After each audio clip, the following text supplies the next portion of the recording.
nei ki he hoatani, ko kore ke u hufanga mo he ngai whakatapu ko toape, o ku whanga ue atu aki pe miheni ke ata mo e whainga maari e hoatani, ke whakahoko atu ai polokalama hanga maheni koe, kuma whakahoko atu maupe pe mo palofesa ino ke huakau, ko e tala noa ako pe mo politikare, pea i he hoatani o ku fia pita ko ngā koe whainga maari e koe, ni ku whainga maari e palofesa, ke lava ke whakahoko ai ha tala noa, ke ngahi tuunga kui ai ai ako, ono whakawhikau aki mga hi tuunga whakapolitikare koi a kui ai atonga, pia ku whataonga pia kuongo le rei atu ai polokalamani ki apina, mo kataki o se atu pia tau polokalama, ke au atu ki a whahinga taha pia ku aonga ki ai ngahi polokalama koi ni kutuk taimi ai kau palofesta pia mo kinau tolu koi a kuna whaalava mai ke studio, ke whahoko atu ai polokalama koi ni taitai le rei ki mo tolu kotoa pe, ka ingatonga, ki he ope, o ku ke whanongo mai ki he polokalama koe ni, pea ke ngatai ata pia ke whakahoko mai hao whehu i lo tonga taimi koia, o ku lea e polokalama, koe ngā ke lava o whakahoko mo lava whai ha tala noa ki ai. Ko tui ku mene tuku he tai nimi, o ku osti mahino pe whoka tek mo tolu, o ku alahi ngahi polokalama ke ku lava ke o atu pe mei heni, whamalo ia ke nau tole kau sponsors o nau tokoni mai ki hono whakahoko ngahi polokalama koe ni i he ngahi wike kotoa pe. Pea i he ene pehe ku tau ataina ngahi polokalama kotoa pe pe me whareni ke whakahoko atu. Ai anga e nau wakai whafo i tui ke he ngahi isi koe ni ukwhai hono tala noa. I o tatau wai pepe ku ke sa i ai pe ku kai ke tui tatau moia. Ka ku mahu inga au pito ke o atu ngahi wakai koe ni ngahi polokalama koe ni ke whakahoko hatau wakai ki ai. I ahoni ko whiwhia ke taitai le rei koe, Profesa ino ke huakau, ko ilo pena kai ke lava hata polokalama i he wiko osi, lahi ngahi whatongia ke fua, ka i he hoatani, ku ke whakawhai maari o taimi ke whahatala noa, pea malo tau mau he hoatani, o whapea kure re mea kotoa pe, pea me he universite o lo au, pea pe he whoki ki he family pea mi Australiana. Malo pito piveni. Sivesta, Koi. Whai whatongia me hena mo tonga e tau ngā wehi e mea lahi. Neo pe uta ki i wheto aki e ngā hei wike koe ka koe. Tau sio whoki koe ta polo kalama pau hui wike ua kotoa pe. Koi.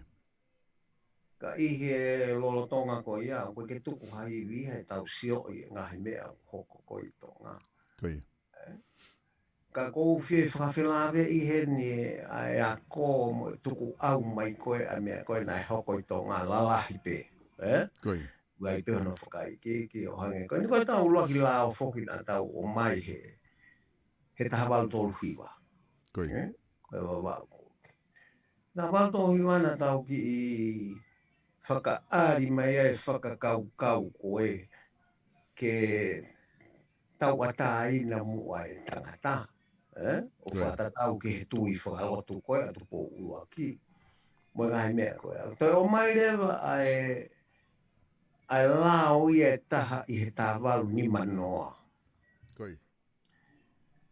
Koe lao ia koe mea e ua na ne whakasisi mai. Koe tau atai na koe ai tangata mo koe mea e ua. Tokanke koe tau atai na. Ka koe ha o whakapapau i whakalao. Ko tupo uluaki koe taki ta e ue ia i o tonga. Koi. Koe me aia na nau uluaki. Pak mau inga tatau e fo i lao ia koe ni hono o mai. Koe uluaki asien e tapu i koe oua fitoi whakatau hakere kere. Koi. Koe whonua. Koe mau ia koe ni, koe pui tu ia o e la koe ni hono ka mata ke whakahu mai ke tau ngā ue whakalao. Koe ngai whonua katoa tau kau ngā api. Ki Hawaii. Moha toi whonua. Koe more lahi hona au kere ko hau e kau pālangi o whakapisinisi. Pea koe more e kere ia koe lahi mo ua. Koi.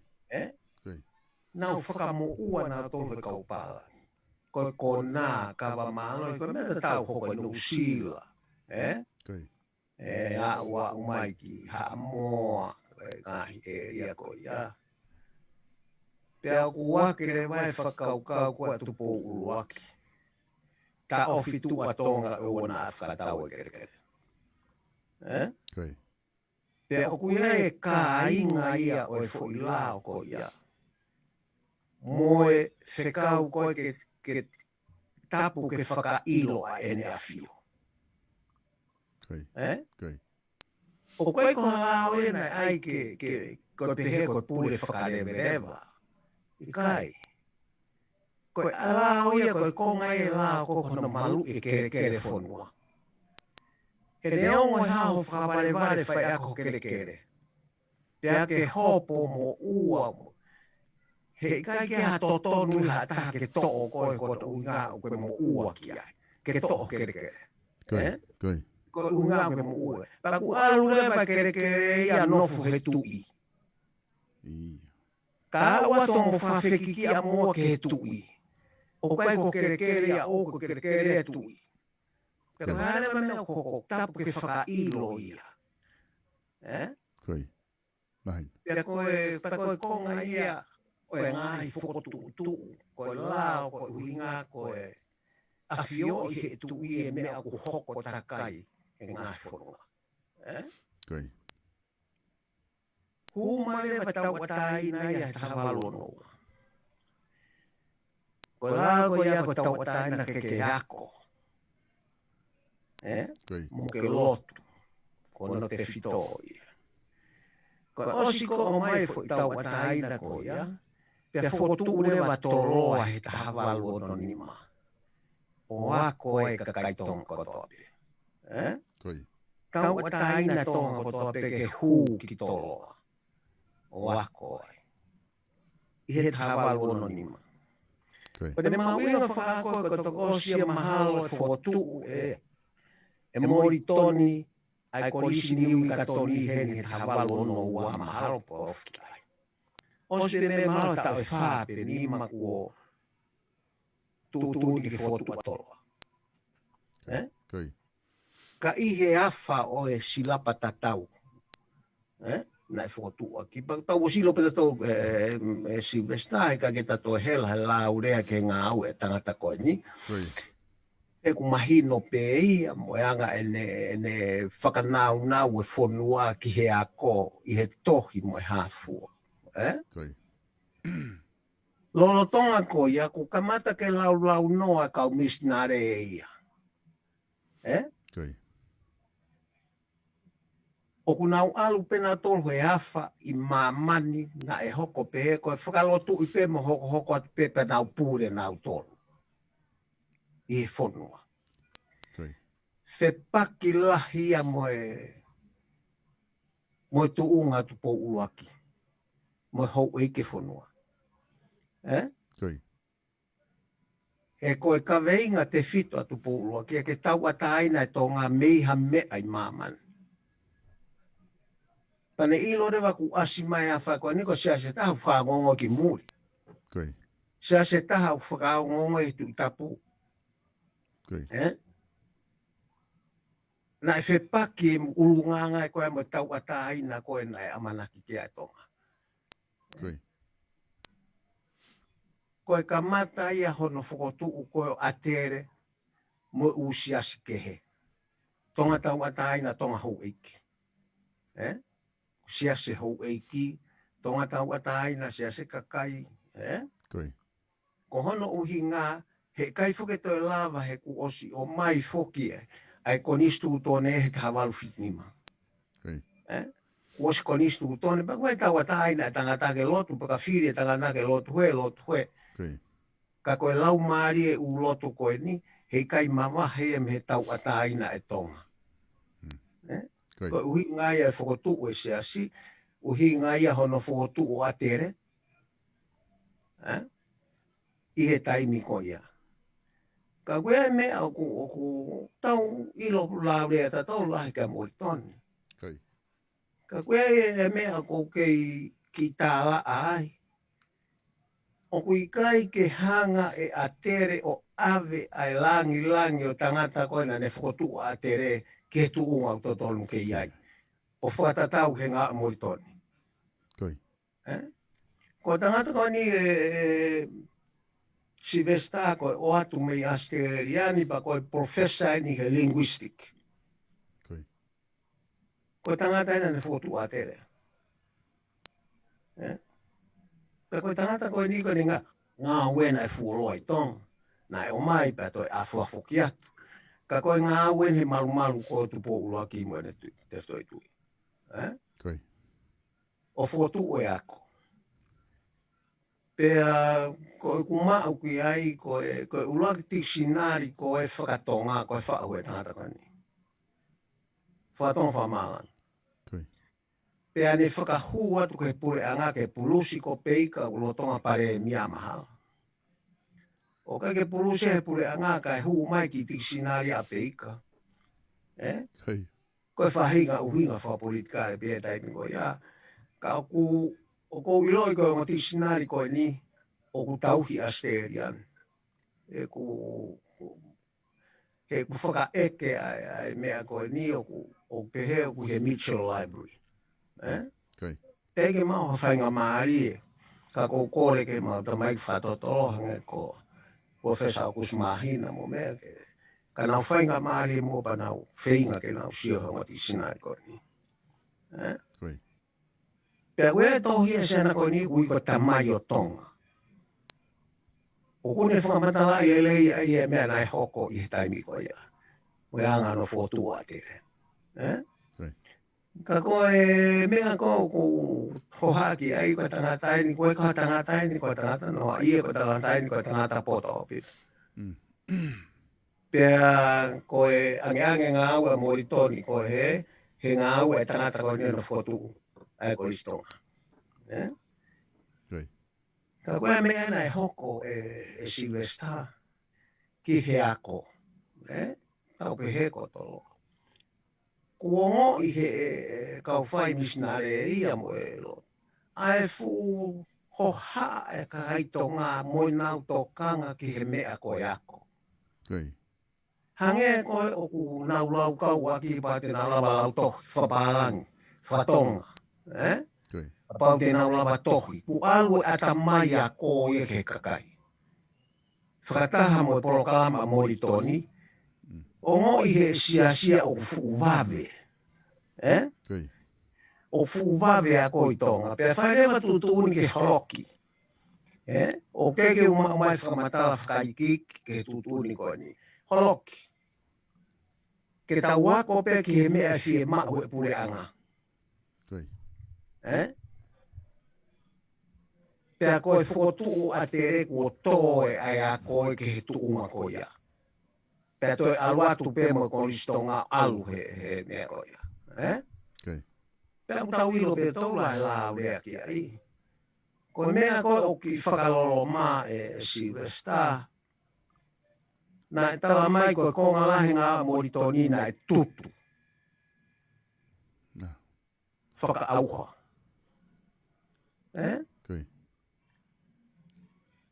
Na o tūpo ke aho mau api o kuiai e fuko pate tohu iai a pālangi. Nā ne mea ofange ke kukui. Ka koe ke mahuinga fwoi kui a keta in koe ahe ako. Koi.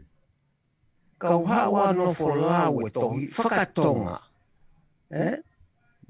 Ko tala noa koe a Chosa mahalo i he Little Chapitania. Riu whatonga katoa tā noa ka karisiana ulaua wai. Koi. Koi. Ana o fu ke i si i pia koe mea koe nei hako ulau pe he tohi o fiu koe fuko pate koe ni u whonu e Sylvester. Koi. He tohi whakatonga. Pato. Ka koe mea koe koe pesiko koe ke ai ha mea. Ha kamatai tohi ka hawa tā whatātai.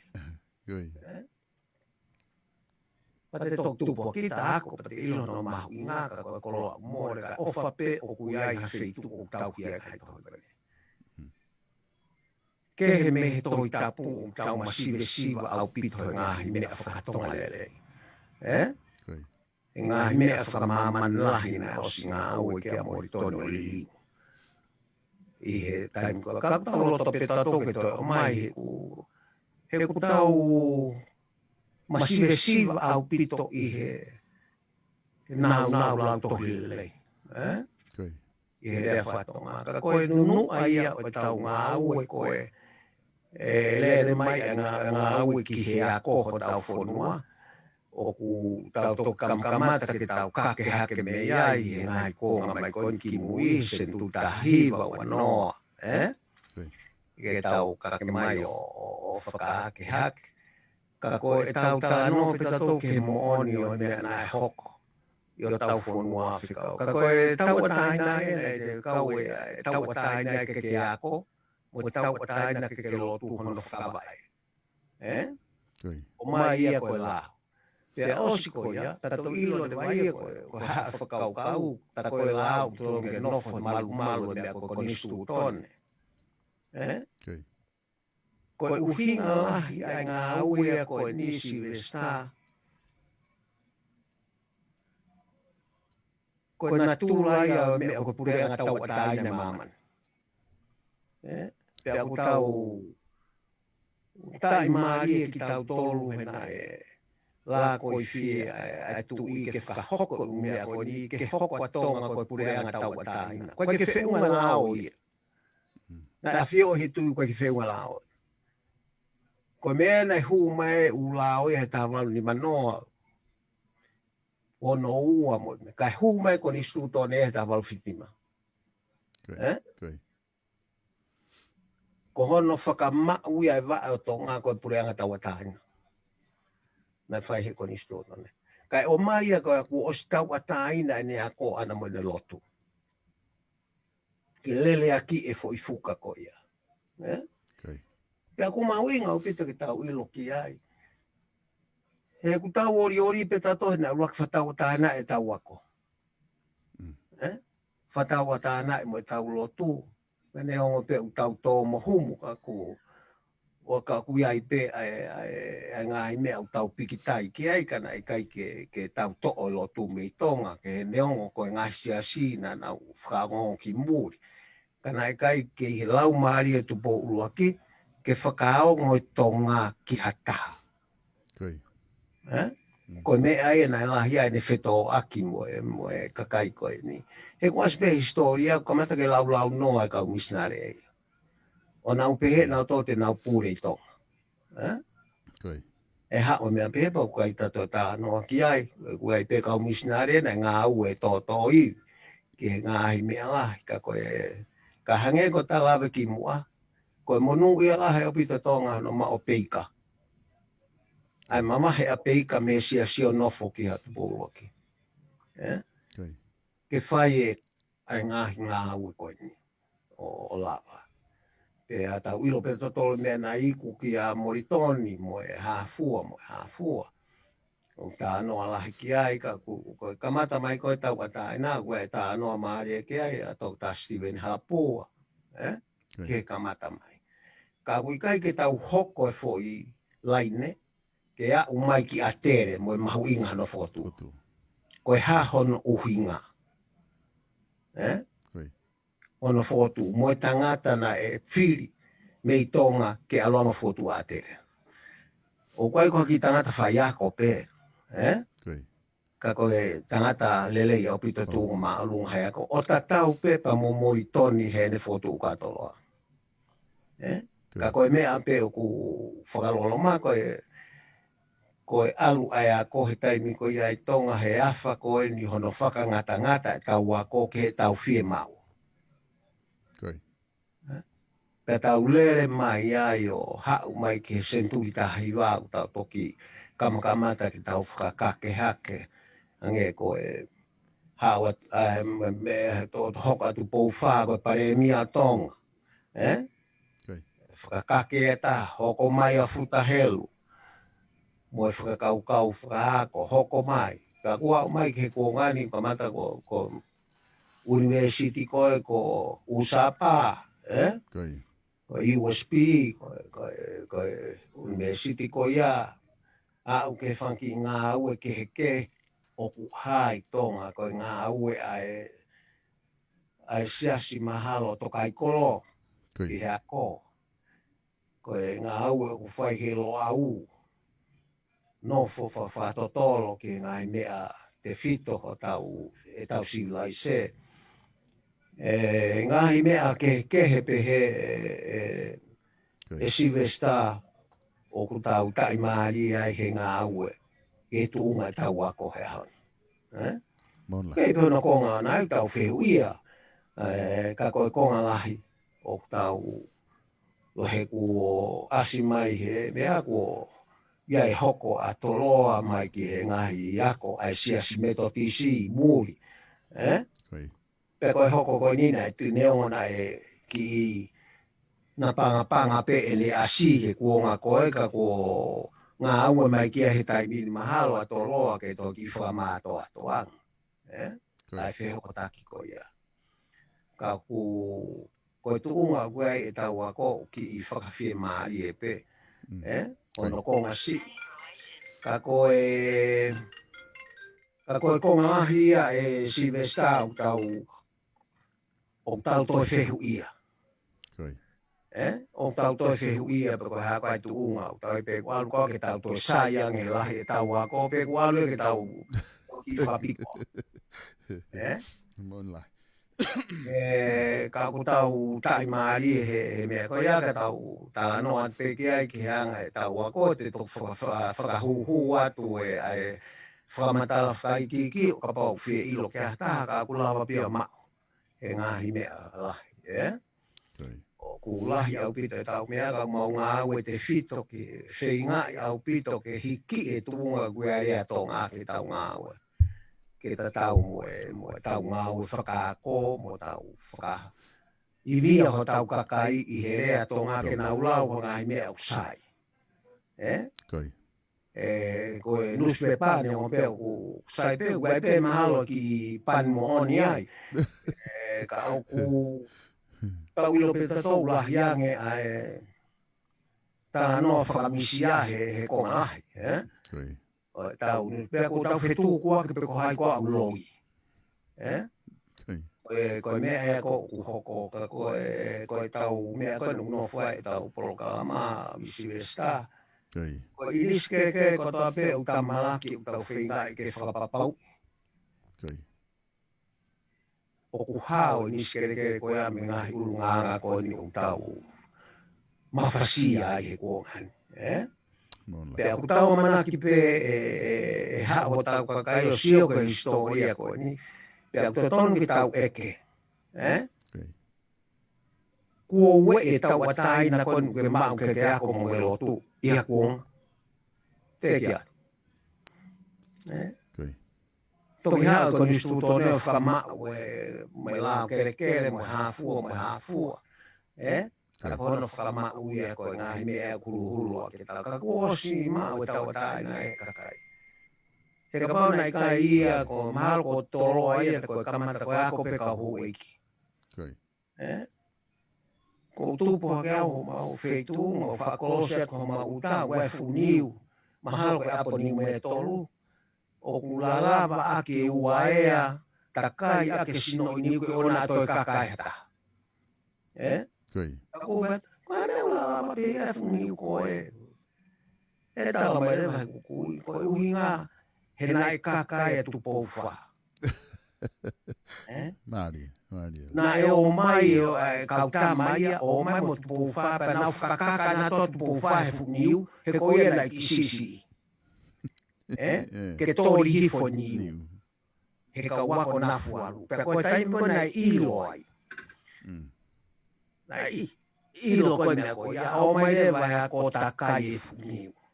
Takai ake wae tala sidoke. O koe toi kakai hata. Ka koe nahi mea nai hoko tau funua he taimi koe. Ka wako whataha petu i mohono kakai. I he taimi ko ia. Koe uho ia o tau atai na koe no whatau atai na e tonga ke ako. Kana tau alu o monu ia na tau koe na e whahinga. E whahinga tui na e mahu e kakai tonga whiako. Ka pau ke poto lau tohi te ke alu mo tohi lau tohi ki wawa. Ke o kai ngā. O whaari ari ho lau toko. Kue lava lau e tohi pe ke mahino ka koe le whaparangi le whatong. Te ke alu ki hapai. Mo tohi. Pe ama tu ia ko fia ko katoa. Kue fia lau tohi pe kakai.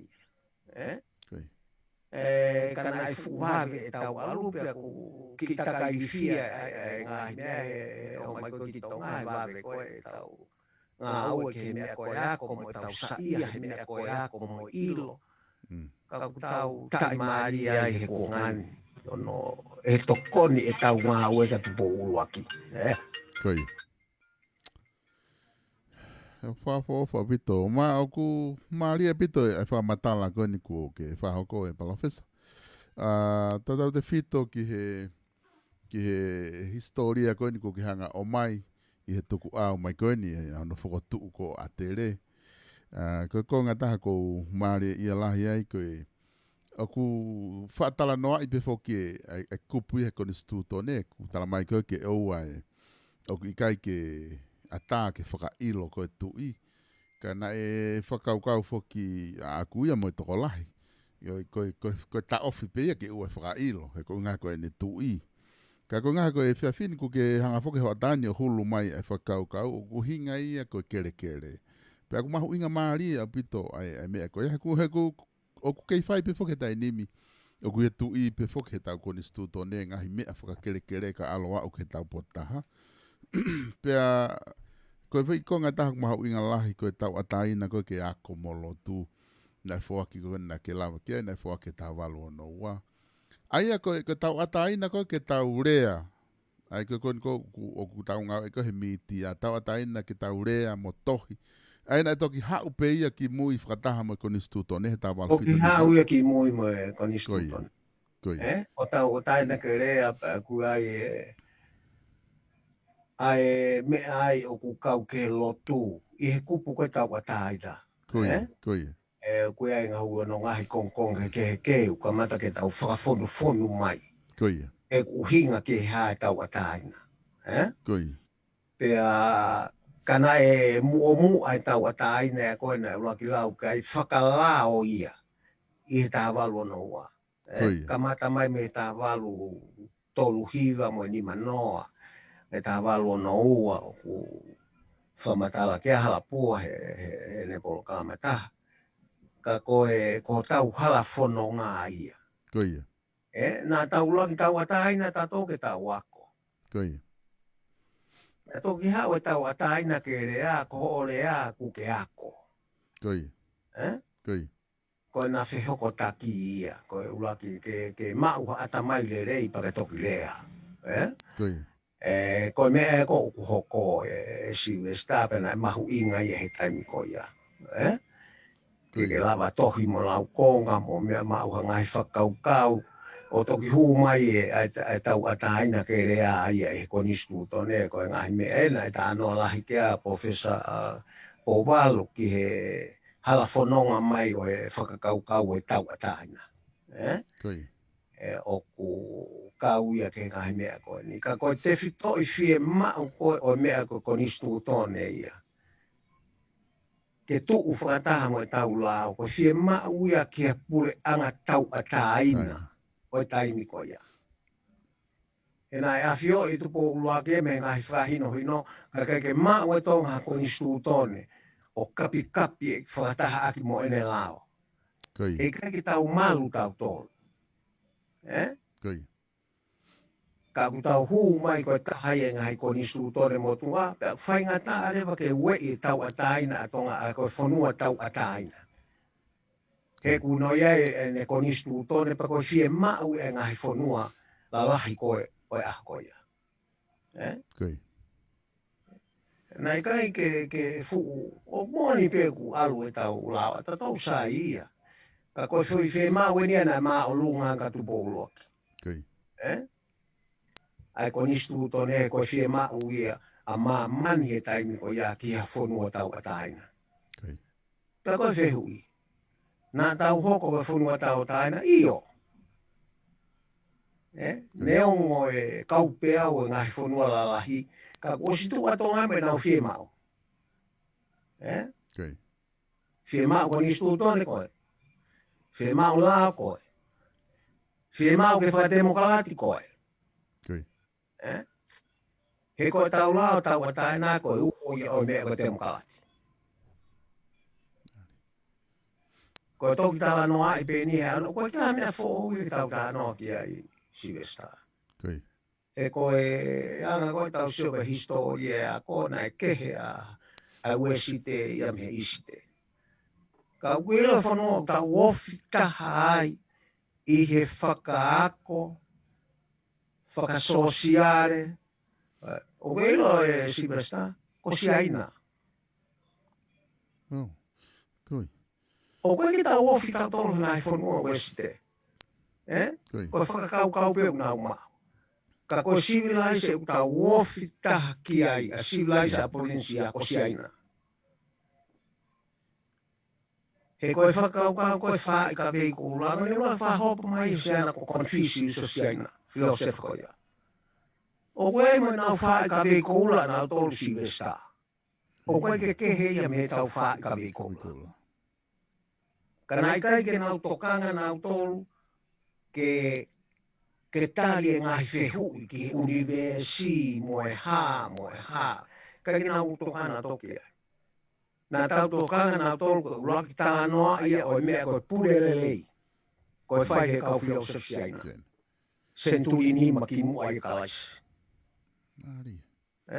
Paka harewa mea koe tala mai ufo ou he taimine. Ka koe mea maari ena nau alwe nau tā noa ki ai. Alwe nau tā noa nau tolo iku mai. Ke tangata. Okay. Kehe whaunga i haoe tui, haoe atui, paka whaunga. Ka aku nofo e nau tokanga nau tolu i he tangata. Okay. Mohono mo lare, mo e hāfua. A ngai whakaukau e kau tangata ko ni. O tok mai he purang komisi he taimine. O toi huluni holo he whakaukau whataha mo e whakaukau ngai whakaukau whawesi te huluni holo he. He ngā ue he taimine. O mahu inga. E tau i lau i awhi ki mua. E tā noa ni. Ka koe silai se ofi taha ia ki provincia. I hea ngā hono whakafotunga. Okay. Aia, e palafesta koe o koe whehu i hene o mai he taha e kau ta kau followa koe ni unau mamata he polokalama. Ka ke mua ke o ate whehu i koe ia ko unga ko ho tala noa koe kisi aina. Oku pehe foki he ni ihia koe palapare malahia e whepaki mo tonga he taimi o tau whakao whiofi i maasi aina. Ka koe ngā i he whamatala koe ke o mai ko si aina ia e wheitu o kuofitahai e tau e ngahi e tau culture mo i mea whakaako mo i mea koe ia na tula e tau wako mo i mea. Aia, o koe hanga ho wakai ki ai i he kapa e whakalalahi ange e umea pe tau fuofi a pito ki se aina. Te tau benefiti tau tolu ai he mea he ta whakaako pe e hoko ia palaparema. Koe mea ke he ta whakaako ia. Ko ia. Koe tau whiri. Ko whe konga sia ina ke tau whakaofi. Ko ia. O kou tā noa tau hene culture. Ko ia. Ko ia. Mo ene ngahi whaunga ilo ene civilise. Ko ia. Ka ku alua sia ina o atu mi sinifa ekonomika koe ko kapitalismo ngā weaki. Ko ia. Ahon. Ka pau te tau whakaofi ke fo mi sin ko ia. Ko huinga tau waofi sia ina ko mi ko ia. O kuiai hono nunu au na katau tō. Koi. Koi. Ka tau ka pau te tau whakao fiofi o tau wako ke ngāhi mea na e ki lala hake ake ni civilise te tau maa mea lahi ni ai. Koi. E ku kai ke u siao ka civilise u tau me mei laine taha i he te to i tui whakasosiare. Mo mea o tau mau. Ka moni ia ka pau te tau whakao fiofi koe tipeni pe. Koe ka kai koe no whakao fiofi ki sia ina koe na whakao fiofi na tau huinga kehe. Koe, huinga kehe. Koe. Whakao fiofi na toko e paanga. O ko hinga tua ke tau whaofiofi ke he ngahi keto i mea koe tau civilise o whakatatau. Pea tau wako. He ko mai he nai tefto i tū e taha e tangata koe ni, tangata filosofa i loa o sia ina. Koe mea koe tau lau koe ou wau. Ke alu, koe laka pa ke tūlou. Koe uhinga o ku whai ai kahi mea ia ko ia, ke iaha ki i fōtunga ke whakaasi mai ki tua holoto. O ke loto whakaapa-apa pa ki punou, o aga ho alu, koe uhinga ia. O koe ke ainoa ia, ke re mai ko punou, koe kai ke loto aki. He uku ngā ue aki he tangata koe ni, ai mea koe loto to tonu. Sincerity.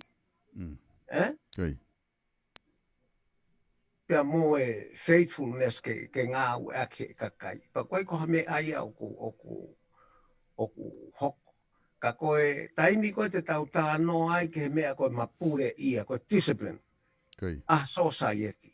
Koe ngahi molaren te tau aluki ai. Ai koe nā tau hau pe he awha koe ai tō. Ka te uki tāno atu e sivesta aki he mea ngoena e tō aki koha tau society. Whakasaikolosia. O kui e tāno ai ka wā, koe ke toka ngā aukano. O kui e tāno ai ka wā, koe uku sio ke tāno ai ka wā. Koe whōngai no tō i aki. Ha tefto i whakau ke langa aka society. Pea koe whonga koe ni, o tau wofi au pito he ngahi tāno ana e whai karisi ki he anga e whau talanoa, koe whainga talanoa ui tragedy. Koe talanoa koe ka wā ko whoi tānoa pe. Ai ka wā ko whoi tānoa. Ka koe molare koe whoi talanoa. He koe tānoa koe ka wā koe teu pehepe koe blueprint here. Ki hono langa society fo. Pea koe ne asi koe alo au he ko aua tongai ke tuunga ko taimi whakama opo no society ona. He nai whai whetukutuku ki tonga ia, koe kau tufunga, koe kau langa, koe kau hāfua. Mea ke heke, kau ngou e mo mea. Kana e te kei ke whukututu uia ka society. Koe no loa whukututu uen. E ase alo au se tui honfu. Kana e nofua mo ia tālu mei mua mo ne hako. Ono awha no whotu uka tonga. Ka koe tāno ka whako mea koko mahui ngai ai ki ai kono tō ia tefto i whakau ke whau ai society tonga. Koe tefto i whakau pehen Silvesta. Ka iai ha taimi ke whiri ho mo ui mo whatongia. Riaki ho mo ui whiri ho whatongia. Ko tefto i mon, pau kei langa aki peso sa e tonga, pau kei pehepe mo uia e tonga o au ki ahon. He koe taimi koe te tau pe, ai au e fua ka venga, koe whaifu pe koe ka mea ke fua ka venga pe, koe uinga he ko whatongia. Te utala mai i ho totoka ke aha aho ku ke whiri ho whatongia pe ho mo ui. Whiri ho whatongia. Ria ki ho mo ui. Pea te tau sio rewa me ai ki he tō onga e tau mo ui mo e tau whakawhea ngai. Koe te stoi mo oni whakasaikolosia ena e langa a kau tau whonua. Ha ule ba ka vei kou lao hange hano kakala. I whawhotunga whasosiare.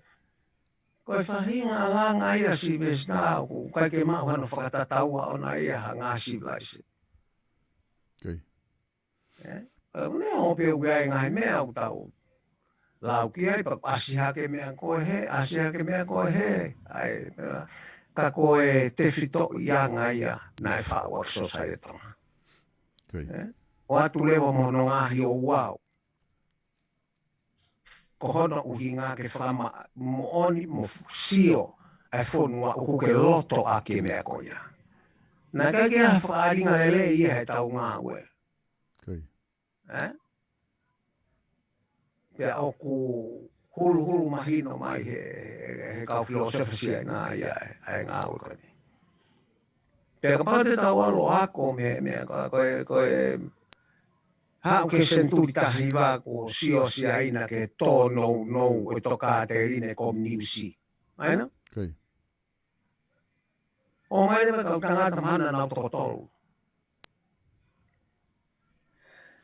Whakasio pe koe hae mea e whai. Pe ririu fe a si aina. Pe nau ilo mata vai koe wha ekonomika. E si ve sta. Na nau ririu i pefo i mea koe e taha. Na i kai te nau ririu e nau tolo whaunga whapotikare wau ke whanua. Kai. Na nau ririu i pefo i mea koe e taha. Mea whaka ekonomika. Koe hae tūnga koe hae taimini. Kei mau au pita pau nau fu society nau tolu kai alue nau wha ekonomika he langilau. He koe mea mau inga taha ke langa whakalala. Koe mapure ia o ka kai e whanua. Koe discipline. Pera ka pau i kai ke tau mau ia. Muna. Ha tau tānoa tau tō ke langa whakalala.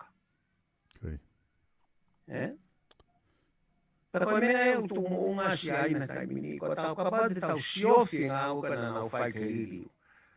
Te whito he kau tangata ata mai koe ne tō tōna nau ata mai e mea koe. Nā nau tō o pefo i mata vai o tō o ririu ia. Nā kai nau mai nau tōru mo ririu a fufa unga fō. Ke tau ilo i koe tau tānoa ki si aina, tau tānoa tato ke whanua piliona. Koe tau tānoa tato lau miliona.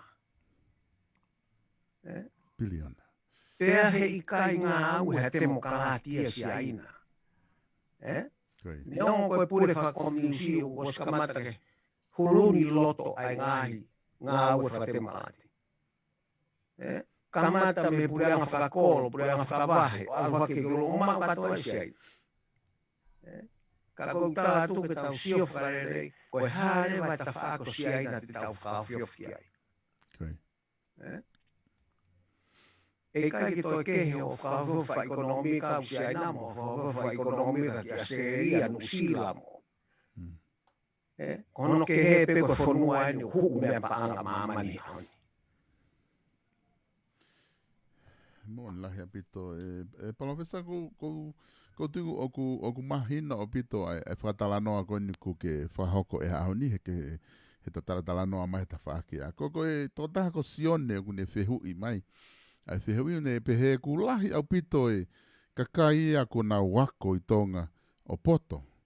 Ka koe taim ko hoko mai e tō lalo koe tau ekonomika. Koe ke lava na tolu o whaiha mea ke ta ofi aki. Ai tō lalo ko ia pe whaiha mea ke te whakalakalaka ngai tau ekonomika. Mahino pe ia he ne whakamatala mai ku ne pehe. Ai a uhinga le vai a ku si e tau kei koe ke lava o whaifa i ngā ue ke lava o whakatupu aki. O tokon ke ekonomika. Koe whakaukau o mai he tōtaha koe ni palofesa. Moni au pito. Ai whehui. He alue ke tau eke. Ko hea tau mea wana e ako. Koi. Koi. O kou seo hifo he ki whakamatala na te son tupo. O pe me koe tau poto. Koe tau poto he kākā, mo e loi, mo e mea koe uwhe mea, o koe ke whe mau e ke langa whanua. Mona. Nau tupo hake na mau wheohi mo e tangata ko te lufu naki. Koi. Pea koe te hau koe maha te whalukunga tohi po koe te ki toho to mai. Ta mai te luia. Koe textbook knowledge e nahi ka ke aunga ke whanua. He koe uhinga koe ne taimi ko koloi ke tohi. O si tō mu hia ko si hau ia he tā tōrunga fulu ki mua ko si liliui. Koi. Pea o ko o manaki peke toe ange e tau kau ako. Ia konga he keke nau hiki fuu a te fuu mea au nau ako i muri o haaki tong. Te whakatātāpe. Koe ka veinga koe ni koe privatization. Koi. Ho mai senturi tahi wa ko tau privatize me akoto. Kai ke tau ilo tau toluia e whakangata privatization ke paanga ko a private sector. He kai ke tuku mai koe mataka mai fonu be fonu wa privatize ha taha ko me bana ku ma u ko ma ko lori mataka taha e mahina. O ku ai ngai me ai au kai ke totonu ki tau wala tau tokia. O kou whanau ko whakata taha o tau ngā ue ko tau wafu. Nai privatize. Pe alo ke purianga pa tau to whakatau mai. Ko enu ko tau lau ke tau to whakatau atu. Ka hiri ko ia, ko ta hai ngā ue whonua ku tupu. O ku ia e ngahi area ke privatize, o ku ia e ngahi area ke tuku. Ka ku ilo he kau ekonomika o tau mau e whakangata o mea koe ni peikai. Ka ku mooni au pita whehui ia e tau.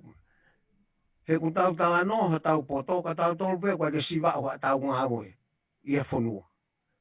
Aloha moa mo fisi mo mea, to humu pe mo laka. Ko tau tolu, tau to humu pa tau tohi lala pepela. Ka ku mooni au pita ai whehui ki tau to sio ki ai. Na iai e ku artikolo e Silvesta na aweke matangi tonga. O kamata ke whehui mea kone. Pe koe e tau scholarship o ku tufa ki he kakai totonu. Ako he area totonu. O tau whiema o koe ke he ngā ue, pe ikai. Pe ku tau tufa whakapone, ave ke he ngā himea o ku, he ku, koe ke tau pehe ko tau koe whakaukau en Silvesta. Tau pehe ko tau potahi, ko potahi lahia. O ku whewhe tau whakalakalaka ki tau ngā ue ko tau potahi. Ka, he kai tokoni atu ha whonua ia ke tau ataina. Ko mea pea au ke tu whakakarikari o tokoni i ho whonua. He koe lau e tokoni mo tokoni. Ka he kai teikai te tau tu whawe e ua tau tolu ki he potunga au e tau tai. Ko tau mea pou whai koe whatau lai seni e Silvesta. Ke oange kakai o tata lau miliona mea tau potai. Ka tala mai pe o mau o whātu, mau whai ngā ue koe, koe mea e kui koe hange ko ku pō kaki ho tau ulu ke tau mohoi. I he tau whakalakalaka. O pehe mo tau wheto aki koe no whai ki he ngoe, o te pehe mahino mai. Hangai whotutu. O ku tau amanaki ki ai ke kahau. Ka mo oni o pito Silvesta whehuia. Oni o pito. Koe rape me tō taha ko kolo kune eke mai palawhesa. Pe ku malawa ke e sai nai ki tau tolu ke whakalahilahi i tonga e ta hono a koi e kakai ke nau o ne whangau e whirea ko inventors. Ke invent ha whainga mea ke whekumi ke mau ha whainga ilo fo'o ki ha whainga ngā ua ke whakahoko ke tokoni ke u private sector kai koe ako mata i tohi pe. Mo oni au pito. Ka ko pau ke tau toka tau tolu ke ako i tangata ke lawa whakaukau. Koi. Pera koe taimi ko e hauai mohana tau kei. O kune lawa whakaukau i step hoko. Ke alu ki ai. Nāwai leia. Ka koe mea e mahu inga au pito ke tau ai. O ikai ko ako au ke ngā au e ke hataha. E kai ke lawa ko inventa. O ka pau te ke nofo po sio ko ai ke ngā au e ke hataha. Ko ako ke whangau e koe pure anga. Ko ako ke whangau e koe he ha. Ka koe taimi ko koe hauai mo whainga poto o nofo sio. Kai ke whaalau e ai whainga maari e ia Silvesta. I o ngā ue. Kui ai ho tau kakai, tonga. Kuna au tau mai nā tō lang kato i muri. Lang kato ngai mea teu, ngai mea peu, ngai tēnā muri nā tōlu. Ka una hiki na tolu ai handicrafts, Koi. ngā o whamea a ke tu unga tahi muri. Koe tau kau tā tong o hiki. Mo ngā whamea a. E pehe pe tau kau engineer, koe tau kau architecture, koe kau mea pe. Ka koe mea o mau kore. O wana ke pehe ko ke mao e whakau. Ke hiki a ke mea. Toi ki ia ko i whalolotoang. Ho sio ki he mea. E ria ko ke. Ka ko mata vai au ki tau. Ka pau te tau pehe ta tolu Silvestar. Ko solo anga pe tau mea ko unemployment. Koi. He una tau to pe foi mea ko ia mo foi mea ko tau malanga i holo to he te mopati te popula. Koi. Pe tu e ka kai na popula. Be ko ke na to ilo to pe tau tai na fefe. Koi. Koi. O una tau to pe ia mo te mo tau wa ko he kai mea ko. Ke tui pe ko ia ka pau ke palama. Ke mau pe nga au hata ke alo nga. O kai ke tui ko te ke lava whakalala ka e mea ko ia ke tu. Koi. Toi le yang. Ka pau ke whi mau te ke tu lava pe. Ko nga au design ha toi whi mea nga au whakate fito ho tau kei. O koe whi mea nga au o whi mau e ko kai ke mau ia. Koi. Ko taini ko alo ko invention. O ke whakakau kau e ko kore kata ke au design e foi me Afrika wa ko fi mau. Ko ke sio area ke hono ngahi. Koi. Patent ko ngahi fo mai a honi. Ko foi me nga au ko ia. Whakapalama ko ia ko ilo ia. Koi. Alo ko mau hau si mahalo ka ke to palama ko te ke no fo pe ko whakatau ho whakau kau. Ko ngahi mea pehe ke alu ke atamai e tonga. Ke toki whaalahi ka o te tau noho po sio. O ke mai pure ngā au, ke mai po futolai ka mai pure ngā kai whaite. Koi. Profesa koe foi konga foi ne tahak maari koe e whakau kau koe talo foke e ta wha hoko mai kone e ta polokalama e ta talanoa ako pia mo e politikare na ke whotu ufoki koe foi whakau kau heni pa kuta nofo mau pia henga hi polokalama lahi kuta whakahoko ai hano whei ngai koe ke whakaari atu ke kakai koe puri anga whakawahete ne lava o solova ngahi mea lahi i he tau tuu whakapolitikare koe tonga ka ko ilo pe ke va mamata he ai tolo he lere ko ne kava ai tolo ta so atu ke ngai fupa anga mo ngau e whakavahe ko ia fupa anga tānaki he ngahi kalapu he ngai feitu ka anga ho wakai ki ai I vesta ko ta palpare mai tai mini. ko ia Ko tau kumi tonga pe ma waha masiva. ko ia Ko palpare ma ulo ki. Hare vai me au tau wako me kava ai tolo. Na tau stala noa ki ai. O te ke siwa tonga ia he whe auhi. Koi. Ko whe auhi koe ni. Whakatata ki ai. Ko kolo pe ua. Koi. O vahe loto. Koi. Hua noa ka poe whe auhi vahe.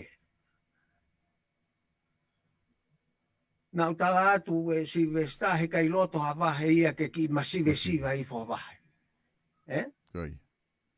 Ko fu iwi koe ni. Ka behe varita i ho tau hala. O behe e toi no fuata.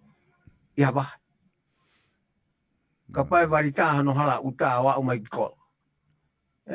Ko iwi ho tau kakai o behe. Te tau behe rewa. Ko hae mea ko uri mano a masive siva o family. He ko uri mano he ko ngoi ua o fatongia. Koi. Te uri a ke au mo ui ka ave o fatongia ko kolo. Mola. He koe mea na e tā ki ho tau ho. Pai kai lava ia to'o pau tā mai ka wa ai tolo ia. O ku te kei lava mea ea ko ia ke to'o ke tau toi whakapoto ia whahinga uhinga. Koi. Alu osi pia vai ni ia. Alu osi mai mo ha te iho. Koi. Te o ku toi whakataha vai ni ta koe nai toi pena o whakilo. To e lahi au pito Ta koe whi au he ni ia. E si ia i he whi au hi whakavahe. Whakawahe. Pea kore ki ai ko uhinga ko fonga pe taha ke tauli taula i o tu o sio. Kai. Ko taula mo oni eni. He tauli e taula ko ni ke kakai. Kai. Ka tau tu o sio he mo vete vete ta e mau ko ni o tau ia i pe ko ha me e hoko. Ke whakarerei. Kai. Ko viri taki ko ni ke tau alu he pere pela. Ta e toi liriu ha mea. Ko tau alu ki whee. He ka pau te ta kore, maha ko tau lotu wen Silvesta. Kai. O koe ke wha lotu a wha hoa ase o tua. Kai. A ko tai taha pe ka ko toki puno wena tu tui o lotu. Ke ofa mai o a whei. A fake. Kai. Ke whaka vai i loto i ka kai koe ni. Kai. Ana uhanga o ai o whakaukau e whotu. Mon la. E kai ke solova whakapolitikare e tau palopare ma a tau tolo. Kai. Kono solova anga ona e uho e tau nofo whasosiare. Kai. E koe ulo ki mahalo ko whihuia pia ila kau mea koe ni ke whakapolitikare. Usai pe ia ke tau te tau lau pe te tolo ngā ue. Ka ko whihuia ue ai ngahi ilo lahi ku haa mai o ku kamata ki whai ake ngā whakapolitikare. Kai.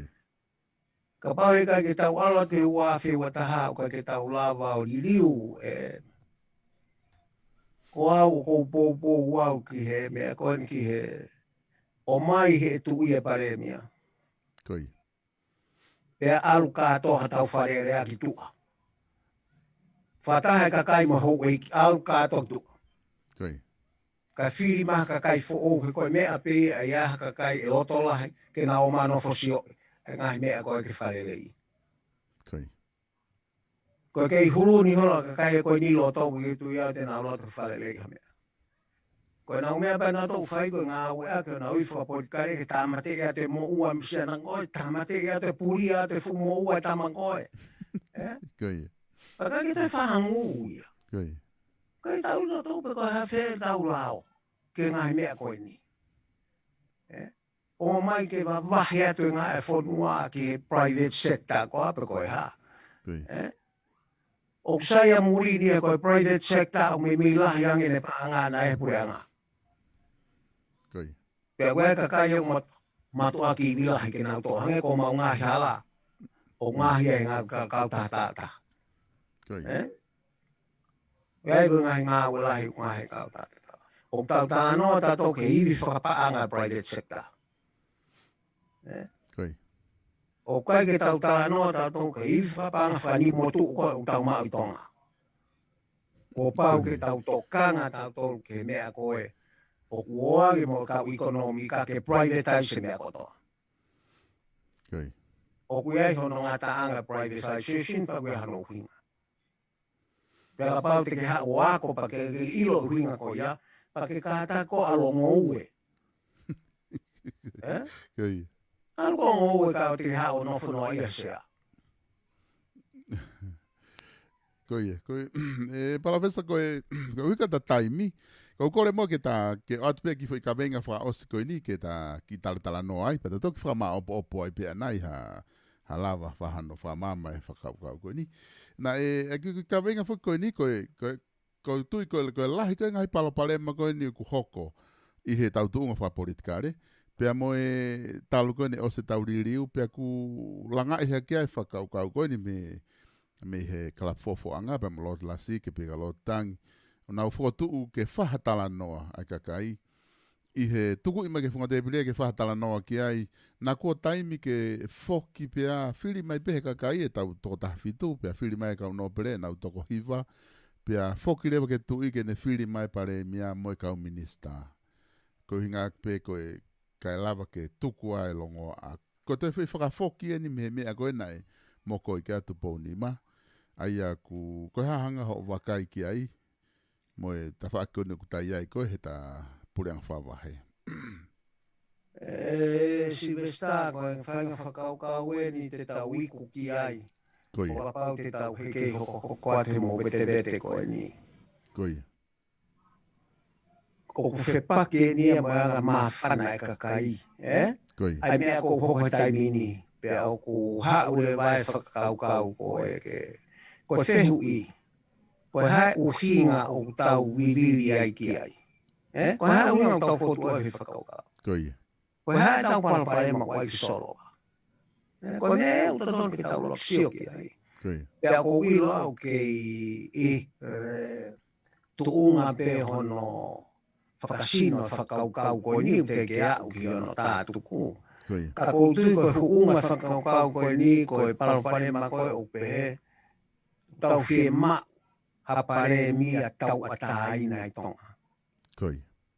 Ke alu ki wharearea pene whiri leita hau whonua ke ngā ue.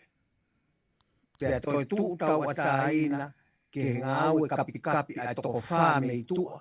Ke ne whakahu ke kapi kapi a ke pure ala ke ngā whonua. Koi. Koe uhinga ia o tau. Sai.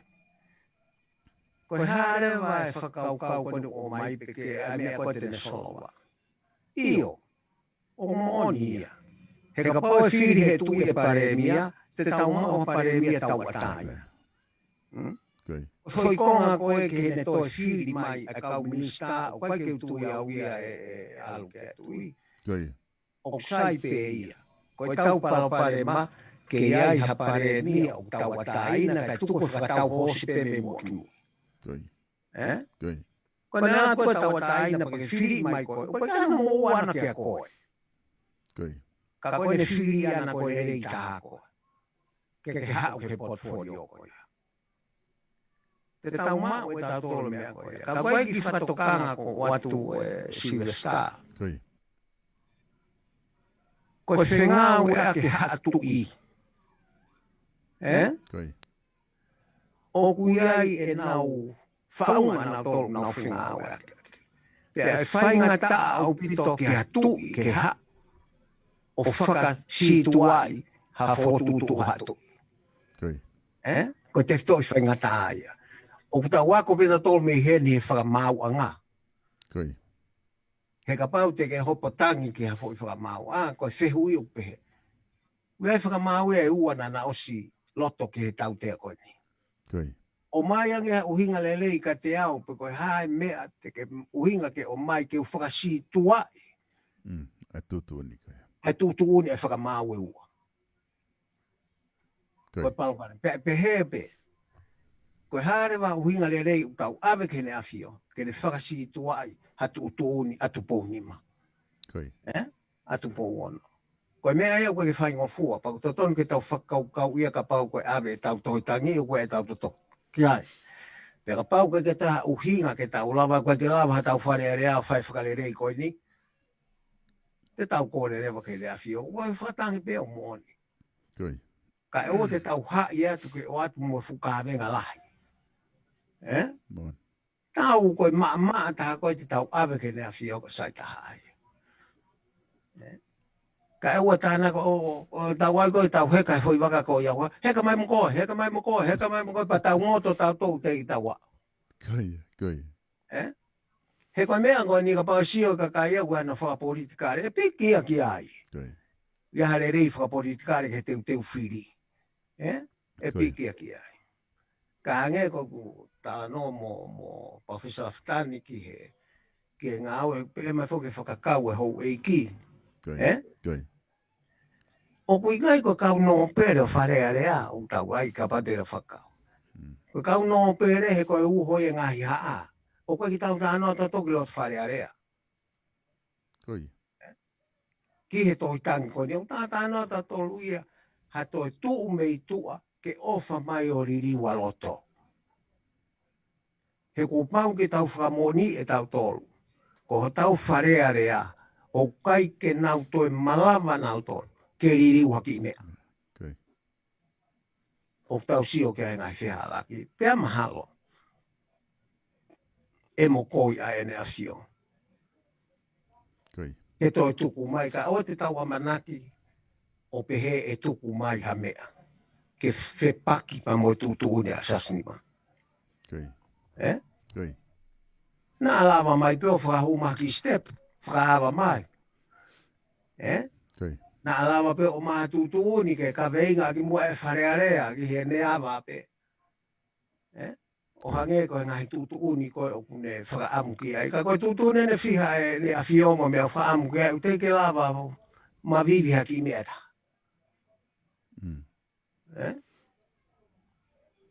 He ka pau e kai ki tau nofuta tō whalelei e tau whakawahe ke whea e anga tau whakawahe. Whafofonga i ka tau whonuai wharearea.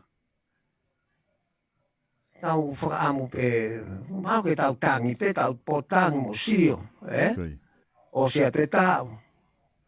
Koe tau whitangi mo tau whilau waki. Alua te tama mo ne kontrua ki lau miliona, alua te tama ka tau sio. Ka tau sio. Koi. Na koe me ai ai hoko na ku, he na ai fuki sa sala mai na ai e tutuni ai tui. Ai lau ai tanga noa. Tui mo pare mia mo e ha, he tai mi koe na whae no confidence muna. O pehena e whakatokanga nge tui o whikau aki mo lavu mo ngai keisi koe o ku e whihia ai. Koi. I he ne tai mua mai koe ne pāti koe e peki koe apo koe ha. Koi. E ka koe ui loa apo koe uinga pe koe mo oni. Na e whae tāngata ka koe hau fue whamatala e koe me tō taha koe pe pāti e ke pare mia. Koi. Ka tau tokara au pito ke ngahi mea pehe ne hau ka koe sasala mai pehu tau talanoa ki ai. Ka tau whakaukau. Ka koe tohutangi koe ni si vesta o koe ka mea whaingo fua. Koi. O pau ke nofo hifo whakakaukau i whakarerei pe koe hae mea ku malawa ke hoko. Koi. Kau sai peu ke i tānoa i pe tohutangi mo e kakai o ku tui ke ka ku whafofa. O pōpōlo au i ki ai. Koi. Ki he mea koe ni koe whainga maari e ke whakari ari mai he kau no pere ngai haa. He ko nau tolu ki e kakai. Ka wasi pe me ai tolo, taki mu ato ko no pere i hana wahe ko si vela maa whana e wahe ia. Ai kolo ia. Koi. Pake whaka uta rewa ka pau pehe kolo i ua. O wahenga koe ni. Hua no ka osi mai kolo kia. Koi. E tai pe miliona ia e po pe taha. Kua ka mea lahi ia. Pea e lawa rewa o whakapatonu o iwe kakai muri ke hona wahenga. Koi. O hange koe tof pe koe mea koe ni he aitolo. Whakapatonu ke iwe hona wahenga. Ka koe kai ke mahalo ku tau osi lahi o pita whaelo tu e tonga tau hao kato ai. Koi. Ka tau halakovi he ngahi whitu e ni i. Ka koe whakapatonu koe iwi e. Osi e mea e nau tānoa tatu he mali tā sivesta. Koi. Ri e pānga ke pure anga ke tōni ki mali tā. Ka ko o hapeke nau poto ki nau. Tō mai peto a sila ka taha mali tā o nau tu mali tā kia alma tō. O loa tonu besi lini e kia ai. Fasi si i pe kolosi holo pa anga he ni. Koe ngā ue whakau keptori si. Ai pēha ki topo. Pēha ki topo hiri o lunga. Ka pau tō te au valitaki. Ai pēha ni manoa tō. Te au ni manoa. Ai huu mai koe ngai mea pēka hiri koe ia. Koe whetutaki ia. Lava lele ia. Ngai komiti ia whai whangaton. Nau mao e nā tōka koe tatanoa foksi vesta. Koi. Ia whahinga fōunga te tau ki taimi au sio whakarerei ke tau ngāu. Ngāwe. O kai ke toa taula ia whiwheka nge ka koe puranga whapai. Koi. Pea koe ne o siwa puranga whapai. Te tau toi sio holo pe koe ka mea au tau toi whie mau pe kai. Koi. He koe ke toi tui au e asia ka mea au tau whie mau ki mea sisi pe. Koi. Ka ko pau ke tau loto lahi ke tau awi haka kai le reiki whare. Whama au tau whare are ahe koe te toi palapale mai. Koi. Ka loatu haka kai o kunau tau ataina mo nau tui ke whare rei a whea alaki ku tau laka ki ai. Koi. E koe mea ia ke tau pok ta whaampe ta polo kalamau ku loto fie toha taha ke whanong ke ai mo whakaukau. Ka kou tui o koe toko lahi o tui tatau pa mo tau. I he poloka. Ma he koe ke nau tau sio ka whainga mea, Koi. He kai ke solo vai he mea wa whakapāti mo ne. Hala whakalele. Koi. He kai lava koe pango e whakapāti koe nofo he whakapolikane. Pei kai lava whakapolikane atata ia whakalele i palapare mangon tau fiai. Koi. Kau kai ke toe mōre ha tatai me tā noa ke huunga palapare mangon ia. Koi. Tau tā noa ta toka mea ke tau langa tau whonua ke tau laka ki mua. O pehe foki he nikini ihi e palawhesa. Koe ka pau e whai tau tohi tang koe ni ke te whakafoki peke whiri mahe tu i e pare mia. O nā upehe nā tau koe sio lalo e ni pia mohono tuku hifo e kakai. He na e whii ngai ai liriu he futa ulahi. Ka i hono toe whiinga koe ke te to o te whakafoki ke tu i. Neongo koe mea ke he pe lava pe kai. Ka kuna upehe nā tolu ia ku, unau whehu ia ku hangeo inia ku whahasio lalo ke kakai. O kuanga pehe pe ku kai ke ofi ai e whakaukau ia. Ka koe umaki mea ke tau o kuiai e tā noa kau parangi u tau pehe ke tau sio mua he mooni, realistically. Koe ia. Ko tau liriu, ko nasa i pele liriu, ka koe tau liriu kwa kea. Koe ia. Ka mea ua wai ke ahoni koe preanga ne ua tolu o koe ke lava he liriu iana a tau whakaukau ia o whakahā mai ha ki me māmata ki e whanua. Aia koe mea koe ni e whatewhito ke toi tang koe ni. O kukai ke aha mea ia e whanua e more. Koe. Nā ke pehe e koe nā ke alumo o tangai o laka ki mua. Pea ke pehe koe ke toi whoki ala te taha kotoa pia o whataha o tangai o ave. Ta e ilo koe hā mea na i loto. Koe.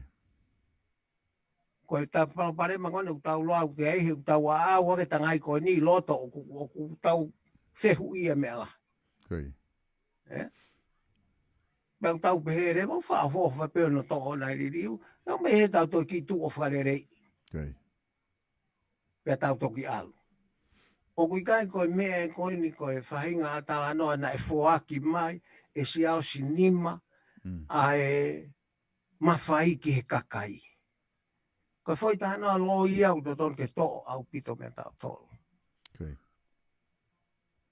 Koe mea na e whoaki mai ko hono whakalahi o tau kau whafofoka.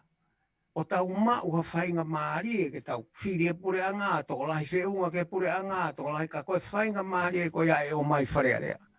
Koe. He kai na ke alatu koe ke alato pure a o ni wharea rea. Koe whainga maari e koe possibility. Koe. Ke o maa pure anga o ka pau o kuloto taha ki ai e kau whafofonga. You can do it. Koe. Ka kuke sio ange te tau loto taha ki ha mea aho, hala. Koe. O kai ke pe, koe hae uhinga nai o mai ai e sa sinima mea koe ni, pea osi ko ia i ene interview. Silvesta. O ku wholo ia ai, o te keke mau e tonga e kakai ke whai a ke ririu. Koe. Koe mea e ki tau toi whakaukau. Pane pehe mai, pa ke pehe mai re nai tuku atu kia koe. Koe. O kune tala mai koe kakai ke nau whai e ngā aue koe ni ke ririu. Na ane tuku mai e ma whai ke tau koe te ki tau to whakaukau pa tau whotutu wharerei e tau ngā aue. Na kai kene o mai e ke tau tū mo lere. Koe. He kono uhinga he koe interview koto ape o ku wholofola ai. Koe oppositi ia o kune tala mai. Koe. Koe wholofola ai, utei tau mai ta tolu hakakai. Na keke pūri ke fu kakai e koe ni. Ka koe wholofola e tui koe ke tau mai ta eta mai rei ke te tākea ke whonua. Pa koe mea peo tau sio ke hami. Pea ofa pe e o mai hakakai, whiunga ke nau hanga toi tataki mo toa fo i pulu koe, o i ririu na tau whai o toi lere ki i whakalelei. Koe tau whaamu ia, e Silvesta. O koe ke ha mea ia, koe o mai po toa fo i pulu, koe ke ilo koe po haka pulu ke lere ki ai. Kai. Ako foi pulo na tu ia ba fra mau la ini ka kere ko tata o ka ke la ui ko pulo fra ke ba inga. Kai. Ko mea ki tau tokanga ki ai mo tau alo e tau whakau ke tau ki i mamang, ki whaalahiang, ke tau sio ke tau ngāwe, kai oua o mai ngahi. Ngai whakau sai peke ni. E sai pea ke kau lere pulu, ai whaitimi kou wa inga. Ko nau tolu pe sai ke ai. Kanai kai ke koe whoi pulu e whonua. Kai. Nai o mai. Ka ke tā mai koe na atka koe. Aena ta tala noa ki ai koe. Ngai whanua koe ni na nau teke socialism moe hāfua. Nau mate hela pe u teke ke lava o nau mauha i nisi. Pe whakawhika ke i whewhe. Ai whakakau koe mo whanua. Mo ene langa wha ekonomika moe hāfua. O kai koe lava pehe pulufa politikare o lea ki a whanua. Halaia. Ko pau ke toi sio, pe koe hae ngahi kawei o e whakalalaka uke. Lere moia. Ka kou whatawanga pe Silvesta ku mahino atu e tatari ki he whehui. Mona. Oku whamalo atu e palofesa. Ki he talanoa koe ku ta whahoko e ahoni. Pako tui koe lava ia ta talanoa ki he ahoni. Ku osi ta lava kawa mai ngahi mea lahi ta te whita ta whaake ako. Na ta me nofoi ko ngā ulaki pe ta toki whaka whelawe i mai ki he ngahi ta whaake wha politikare. Ka ko watu pe whainga mari wha ausikoni ke whama opo mai. Ha whainga mea pe ku ke loto ke te whamama whae mai ki tau kainga ki mua ke ta mawa he po he hoatani. Silvesta koe te toi whakaukau koe ku ta nofo ai ke ofa mai ke whotua pureanga whawahe. Koi. Ki he koe ta hui pe tau ai koe kakaia e nofo ai. Ka si e tuhu ia ke pureanga lahi. He te nau lava pena tō ngā ue nā wahe nā tōpe. Koi. Kai ki toi whai a whituhu a kia. He koe ai e tuku ngā pau nau nofo ai. Koe ua peke ke i whawhawalahe e tau sio ke ngai lea o whitau laki mo tau whanua. Kai tau te whita koe kore ke tau kakai a ko ke tau whakau koe i whalerea mo e tau ngāwe. Koi. Pe koe haa uhange e koe ke uuku ki mua. E koe mea pete whamanatu atu e koe fusino ngāwe whanua ko toko ni mawhe tupu. Koe kakai. Koi. O nau ngāwe whanua.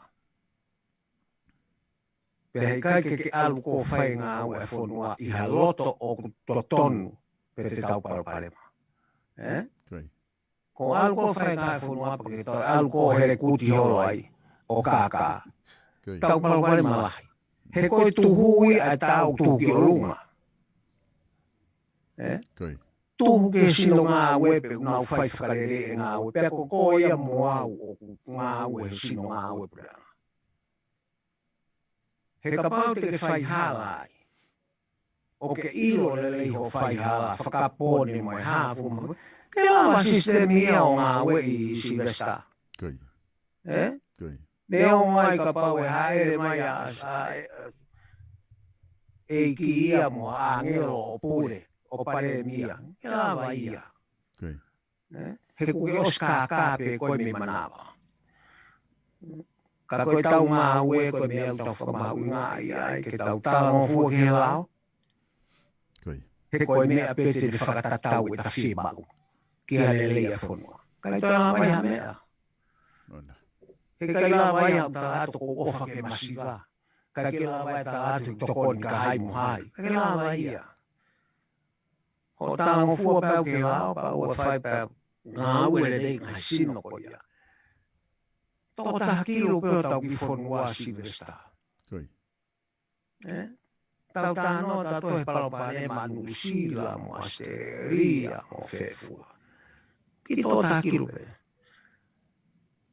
Ka wange koe tā lawe Silvesta. Koe mooni koe whaka sosiale na e tō ako whaua ko tau society. O tau kei pehe pe ta tola au ke ahon. Koi. o tau kei pehe pita tolo au ke ahon. He koe mea ai au, neo ngope tau mo weu mo mea koe ia kai ki alu kai tu unga. Neo na tau tutu pa kua au pe kakai mama. O nau sio ai pe ko nau fatongi a koa ia nai fai. Ke nau lai ke whonua. Ko haina neo ang fatongi a koa nau tonu. Mo to tonu ko ia ke nau lai ke whonua. Koe mea kau sio ke ahoni. Koe mea ku loto ke whehu he tonga kotoa. Kamata mi he tau ataina koe ke ako. Ko rei ho tau ataina koe hakong. Hala. Tau ataina ke lotu ka pati alo. Mosleme pulo holo ka ke asma mata o asme meho mata. Tau ataina au. Ko ate ko distuto ne. Kau koe ke tau ilo koe toton peke nau ki eke pehe po koe nau popula koe ke hai. Ai kakai kou nau ai popula. Ka kou whakatauange pe me koe Silvesta ko mau ki ngāo koe mulo au kono whinga pe ke hulu ato e ngahi mama na tau mao. Ke whakakau ia kau tau kahau. E tau whakakau a kau tau kahau pa mau whakamautu mau koe ki ngāo e koe ia. Pea mau amana ki pe e aonga. Koe me ai. Ka kuhange o tau alu mamari e pe ke tau toe si ofi lei e tau e mau. Ka tau whatauanga pe te tau lue pe ke kahau mo tau sio ko tau hala o tau lue ai. Tau ata aina pe tonga kotoa ki hane sio, ki hane tui, ka koe mea kehe ho tau ata aina au mo whonua. Tau ata aina o mea kehe oa. Ko tau ata aina whafo itu ia o koe ko tau ata aina ia o tala no ke whonua. Tā no e whonua e ki no iwi whakapaanga, no iwi whakasosiare ke mau mo merino, no iwi whakapaanga ke fua ene ngāu. O ku kehe ia mi ho fie mau. Pe koe uhinga e whakatokanga tu koe talu e ta whaapolo kalama. O te tau tāno tato ke kakai he koe ke tau ilo ta tolpu ka hawhoi mea koe ia.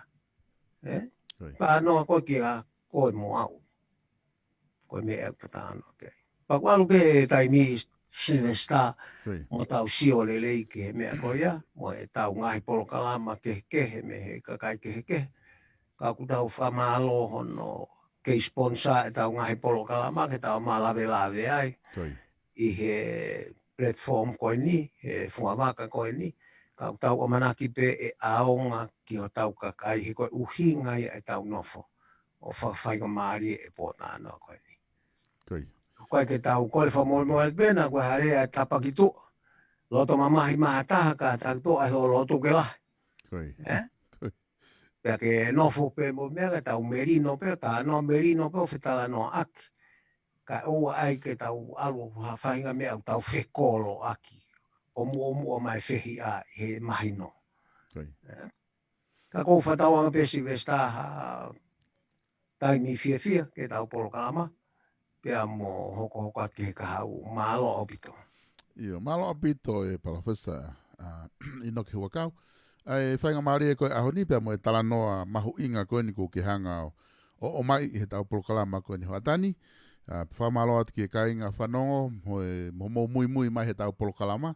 Whawhiawhia apita wakai atu ka teki mo tolu ku mo whonu ilotoni o mui he tau polo kalama mo whanongoa. Te whawhiawhia ki mo tolu ke polo kalama tala noa ako mo politikare. Pea mo palofesa huakau i he osi ai wike ua mihin, osi wike hau, te ma te whoki mai he wike hoko, hange koe nā ne whahatu o ku ma polokalama whaka wike ua, pea mo e palofesa, ku pea mihe universit kolo au, whamalo lahi ke universit olo au, koe ngā koe kei whainga maari e ngā hi tala noa mo ngā hi whare i koe ni o tau inasi ai i he wike kotoa pe, hange koe ku whahoko atu ba mo palofesa laftani he moni te kotoa pe, pea mo palofesa huakau i he osi wike ua kotoa pia ku whahoko e mapolo kalama. Whamalo lahi atu apito ki he ngahi kautaha kotoa pia ku mo toko ni mai o wha sponsor ko ni tau polo kalama ki lawa whahoko atu. Malo apito inoke, ata mawai ai kato ki wakai he tau polo kalama hoko, kai whahoko e whanki tuake. Malo bisi besta ofatu. Ia ofatu. ko e lava foki e tau polokalama ki ahoni, pa ku whatawange pe kainga, na e ongolere ia tu e tau polokalama ki apina. Ko ki whanongonongo pe nia ki whaosea ke tau polokalama he ahoni, o ku ia e ki fie mau leipa, tokotaha leipa, ko whi tokotaha pe eni o ku fie mau he tainimi, mo ilo pe whok ki lockdown i a Okalani he tainimi, ko whanongonongo pe nia ki Okalani ki Inusilani, o ku lotonga whaifo ke lockdown i pe tak taha nofo no api, ko kui ai ki fie mau leipa ko whi tokotaha ke ngā ue i he wheitu ukoini ko Albany. Ko Albany tu ia i North Shore, ka pa uke nofo ofi holo ai, pia ke toki telefoni mai ki he noa uataha, ua noa nima, noa ono, noa fitu. Ko ngā ke lava o whahatala noa mokoe, ki he fie mau koini, fie mau hatokotaha ke ngā ue leipa i he wheitu ukoini ko Albany, ko e totongi paanga e wanoa ki he hoa, pa koe ki fuilo e no whakai ki, ko e hae lahi ho ngau, ka kotu i te ke ngau ka kato pe i he wike, i he taimi ko nuk whia mau ai tokotaha ngau e koe ni. Toki whetu utaki mai, o ka pau o kuke whainga maari e. O ku whamalo lahi at pe ke tau ka o sponsors, e toku whahoko te tau polokalama hoko, i he hoko ai fitu, ko e polokalama whaka community ia, ko langa whanua are mātua i muri. Ka oa te whanki tuaki koe ni, patau toki māwai ai i hauani. Mō mea. Ko tau pehe South Pacific Loans, peke mana tu lele ko sita le tu bogi, pe mai kau tahano o e whakamau ai ai ilongo South Pacific Loans. Pe kau tahai o lauta o e nau toko ni a tau kainga tonga mo Pasifiki loto Aukalani Nusila. O wana ke tuku ke fuwhainga ta ia, mo longa ki na koe e ngai mo moa mo e pila ke heke. Lolotonga e tau whewha uhi mo COVID-19. He ko o se whakanau ka kato o South Pacific Loans ke nau toko ni i he whahinga taimi o ko ke whia mau se niti ke au ka venga whawhawiri ka venga he lotu whia mau se niti ki ara tonga pe ko e hape hao whia mau se niti whakawhawara ko e South Pacific Loans pe e ne la ke ne toko ni ka o ki kai ki tui pe ke to rewa ho telefoni o ke taila ai whika o whakamau noa wala vala, hiva vala, pete ke atono mai deke mau office. I he whika oa Cavendish Drive in Manukau, pe koe office i he whetauakianga o e Manu Wellington Highway, pe mo Penhams Road i Manu Wellington. South Pacific Loans, i he noa walangeau, vala, hiva vala.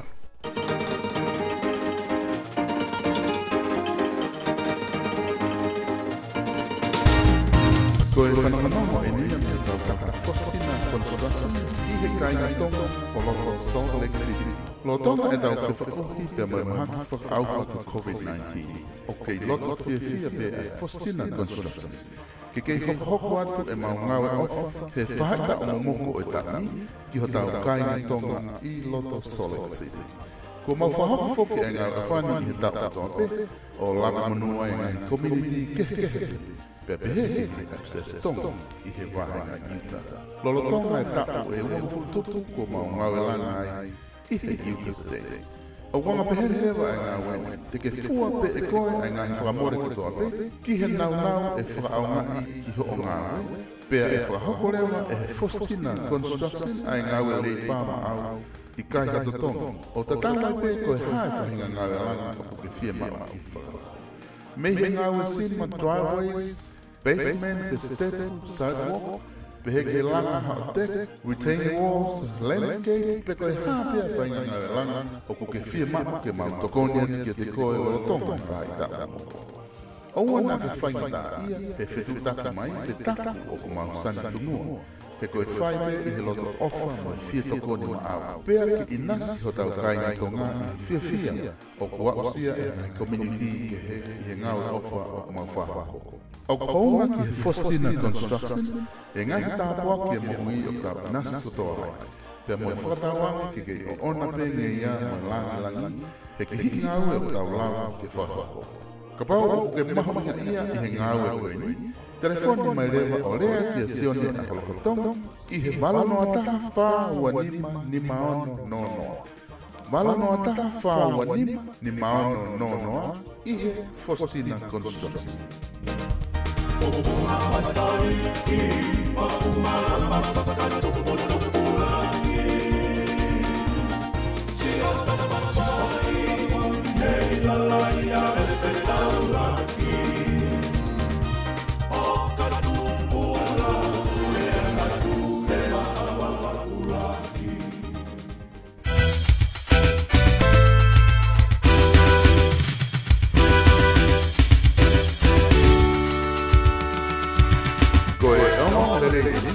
Kautaha abeu ki tonga tapu pea mo wa ko tauataina freight. Kaya tonga o loto Aotearoa. O ku fia mo loto mawhana na ai tauataina freight ke whai whatongia maau i ho abeu ka hoko ki tonga tapu pea mo wa. Hangai ko haawita o container, bus, lorry, caterpillar, pe ko whahinga mea leo pe i whahinga saisi. Aba katola, tala, puho, nau whare, ice, pe ko whahinga nau ranga. Koe tauataina freight beta, tene lava ke te whakatauataina i koe aki hatotonga maru apakatu. O ki kai ngata he mau awelu tatonga, ka au maltoe o mai foko ma kontere nea kai ice, tuotana i hi mahina katoa pene i wawa, pea matonga takafu. O ke hoko ata te foko e mau ame, ta e tongi hoko katoa i tongi pea matonga. Pea o paanga pe wha te walongia, a e mau konteina ki wawa i novema pea mo December. Pe aku malaka ke mau tilima ku hapahinga puhate, i hapahinga lalaka. Pe ka pau pe fia mau tala kamu, o ku te fia laka ka koe talamu. Te mau tilima to te hapuhu, pe talamu ki ho aki, ke wha fia maari ai hota, te mau toi tiki aku. Oua na te whakaukau, ko ha aku talai hana mai. O ke hau tonu mai mua, o ke ki ahi ahi i e mau seres. Pau, ofa, fia tokon, pe a loto o whakapata. Pe tō tahi mai leo, i he whika telefono noa ua taha, ua ono taha, whita ni toki. O lea kia sene si tawata. Pe te ke atono mai te, no mala kia te i he whika ni, Fairburn Road, i Otahuhu. I he tawata i ne Freight.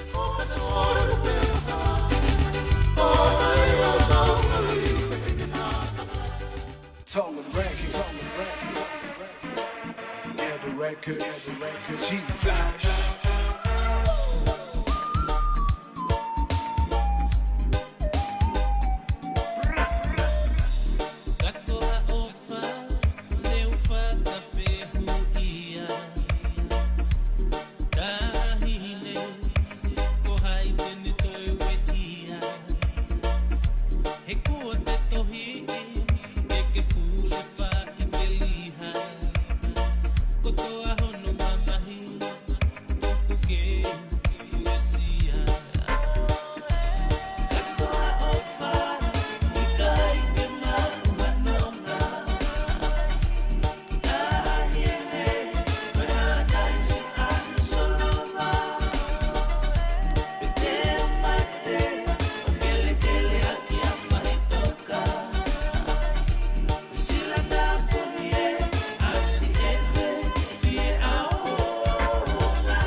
malu aki mai ae po Matea maya Aya nasi o kuloto My girlie got my heart We'll never be apart My one and only love Let me hold you in my